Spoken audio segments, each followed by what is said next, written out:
Again, everyone always has to think there's more to the story. Well, sometimes there's not. I've seen the autopsy report. I've seen our case pulled together. I've seen the autopsy report. So I did do the request. They emailed me back. He did not go in for an autopsy. The death certificate was signed by the doctor at the hospital. Oh, okay. Can you just do a quick documenting that? I'm sorry, 10-9? Can you just add us up to the case documenting that there was no autopsy? Bombshell new footage just dropped showing Charlie Kirk's security team acting way off. And people can't stop asking what's really going on. Everyone's wondering why Erica Kirk has stayed totally silent about the crew that was supposed to protect her husband. She hasn't questioned the event setup, the police response, or even the FBI's version of events. Instead, her frustration seems laser-focused on Candace Owens and regular people online just asking fair questions. But here's where things start getting real strange. Erica is now reportedly working side by side with the same security guard who was hired to protect Charlie the very day he was shot. Can you believe that? And somehow, nobody's asking her about it. No tough questions, no press follow-ups, nothing. We're the wife of somebody who literally was publicly executed, and there was a detail that was charged with providing security from them.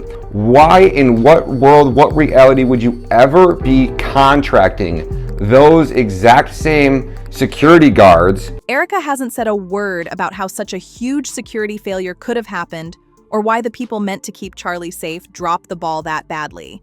Instead, she's acting like everyone should just stop digging and trust the official story. Just accept it and move on.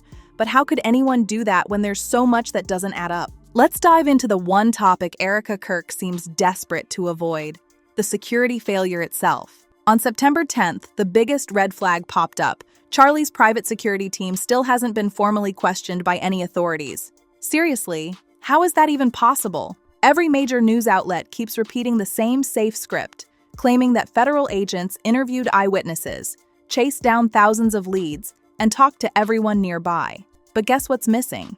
Not a single mention of Charlie's own security guards being interviewed or listed as key witnesses. And no confirmation from the FBI either. That's shocking because these were the people standing closest to Charlie when the shot went off. You'd think investigators would be all over them, but nope, silence. So who exactly are these guys who were supposed to have Charlie's back that day? Reports identify 4 names so far: Rick Cutler, Brian Harpo, Dan Flood, and Justin Davis. Each one reportedly showed strange behavior before and after the shooting. Let's start with Rick Cutler, the man in the brown plaid shirt seen standing right in front of Charlie. He's also one of the men who carried Charlie to the CUV right after the incident. But here's where things get really sketchy. Just wait a second. Right before Charlie was hit, cameras caught Rick Cutler making a strange move. It looked like he was just adjusting his sleeve, but the timing had people talking nonstop. Some even started whispering theories online, suggesting Rick might have been hiding something small, like a palm pistol. The internet went wild with that idea. So who really is Rick Cutler? According to online investigators, Rick's not just some random guy. He's a retired officer from Texas with 6 years of military experience and more than 30 years in law enforcement, 22 of those years in SWAT. That's serious experience. After retiring back in 2019, Rick reportedly packed up and moved to Guatemala to train first responders there. There's even a clip of him online confirming it himself. You retired after 30 years with the Irving, Texas Police Department, and you were a supervisor. 22 years of that was in SWAT. And prior to that, you had 6 years with the U.S. Army Military Police, active duty and reserves. I never planned to retire early, but circumstances in my life led to an opportunity to come to Guatemala and be in the mission field. When it comes to Rick's personal life, details are scarce, but what is out there only adds to the mystery. An account on X uncovered that the security firm Rick works for, United Rescue Alliance, is actually partnered with the international Christian missionary organization Jews for Jesus, who believe Yeshua was the original name for Jesus. And here's the kicker.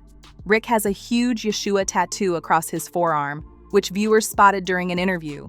Another interesting find from social media sleuths: Rick once worked with a missionary NGO called Iris Relief, based in Jerusalem. They even shared a post back in 2019 celebrating Rick's retirement and his decision to move to Guatemala to keep training emergency workers.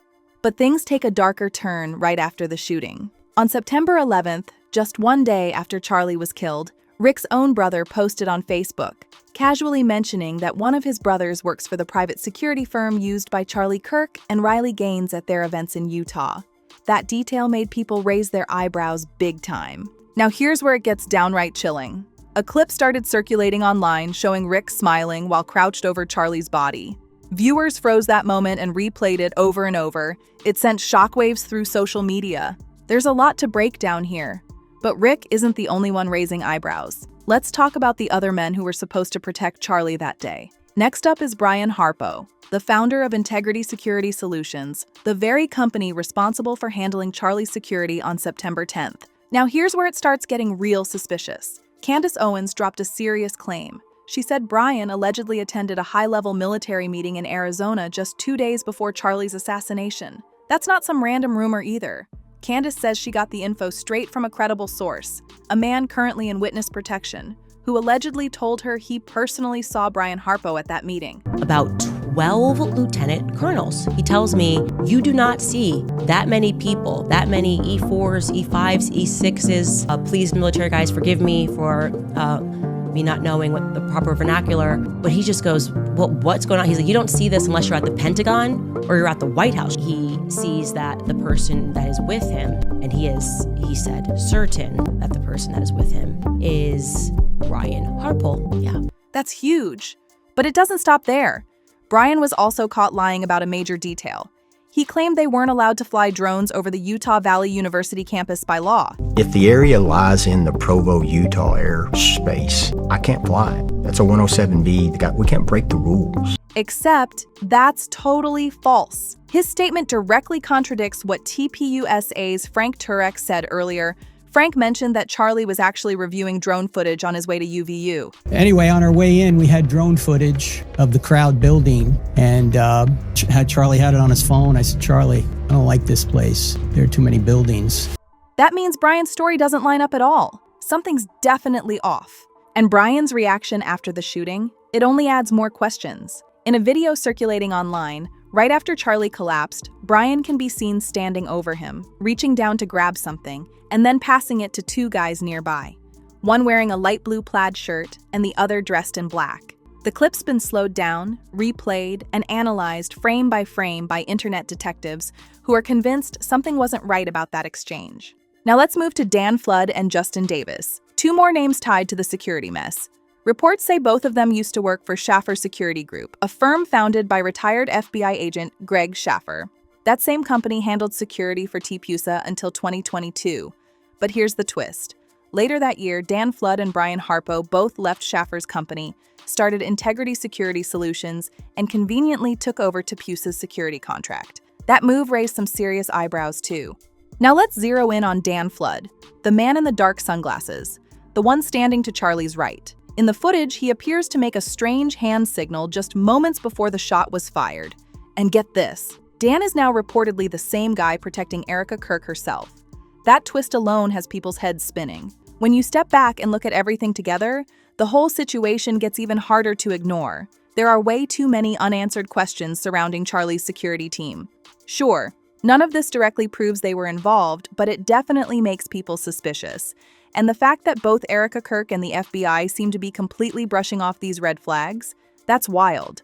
How could the men standing right next to Charlie, the very people who were supposed to protect him, not even be questioned yet? So now everyone's asking, what happens next? Will Erica keep trying to silence the conversation and convince the public there's nothing to see here? Or will this all explode, pushing people to dig even deeper for the truth?